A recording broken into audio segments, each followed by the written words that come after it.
Welcome back, everyone. I found some more stories about snow.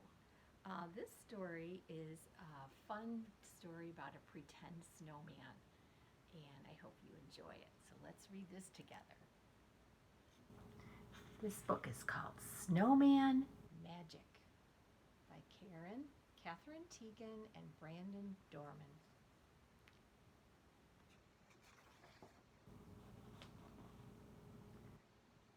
Snowmen fall from the sky unassembled.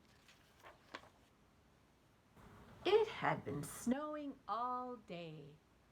Snowing, snowing, snowing. George was bored. There was no school, so he needed something to do. He kept looking out the window. Would it ever stop snowing?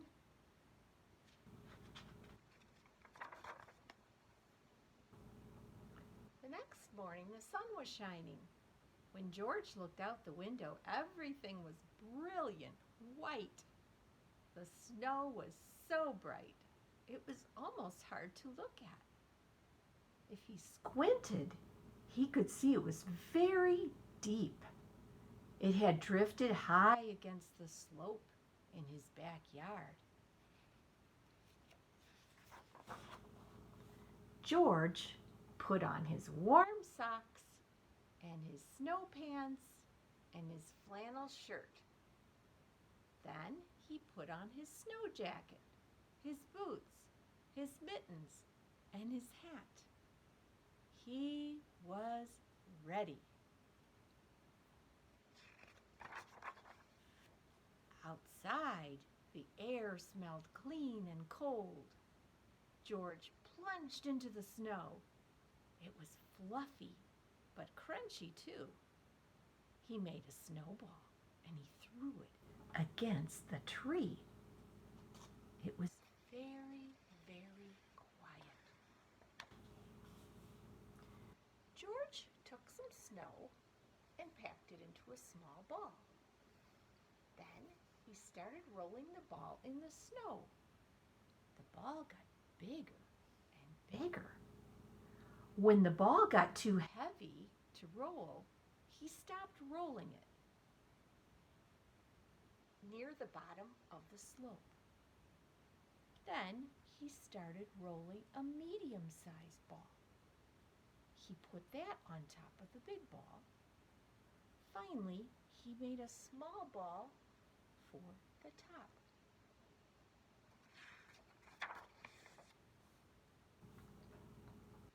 George went inside the house and found a scarf in the closet and a carrot in the refrigerator.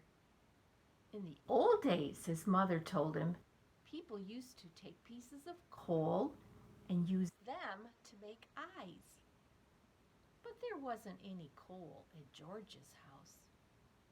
So he found 2 buttons and he brought them outside with the scarf and the carrot. See the carrots in the fridge?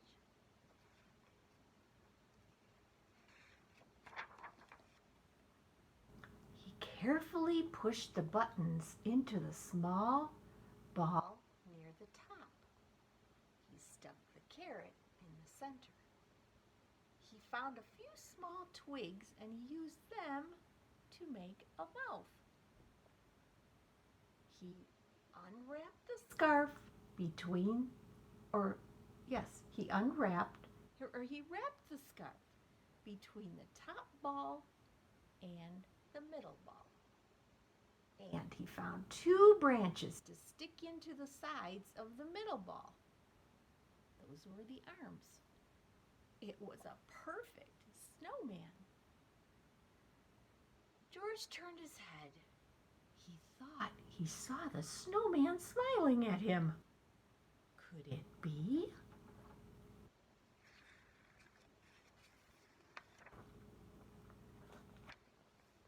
Time for a snack, said George.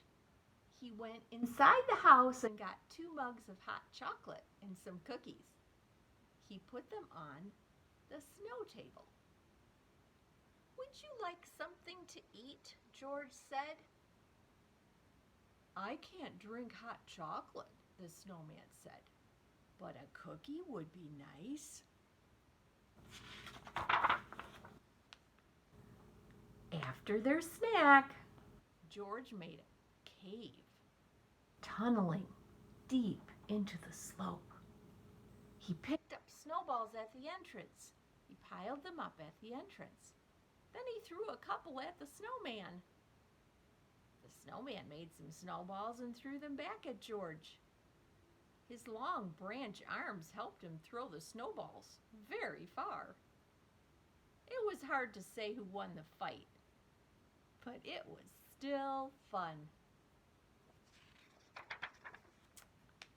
The snowman chased George around the yard, and then George chased the snowman. The snowman couldn't move that fast, so it was easy for George to sneak up on him.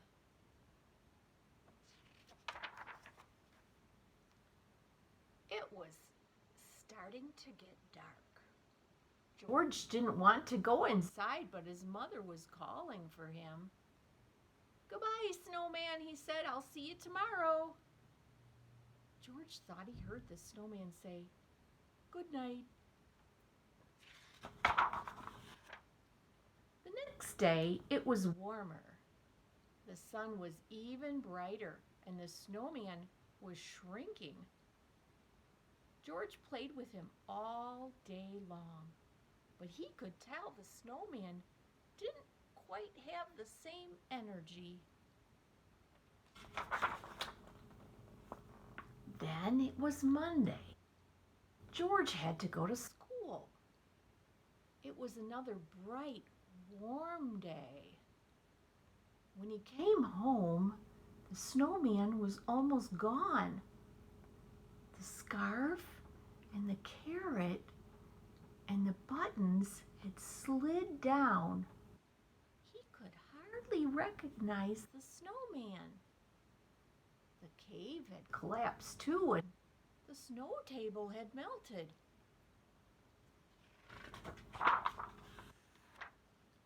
The next morning, George looked out the window. It was snowing again. Snowing, snowing, snowing. He couldn't wait to build his snowman again. The end. That was a great story about George and his pretend snowman. I think it was a real snowman, but he pretended that he was his invisible friend. So I hope you like the story. I'll be back soon. Have a great day.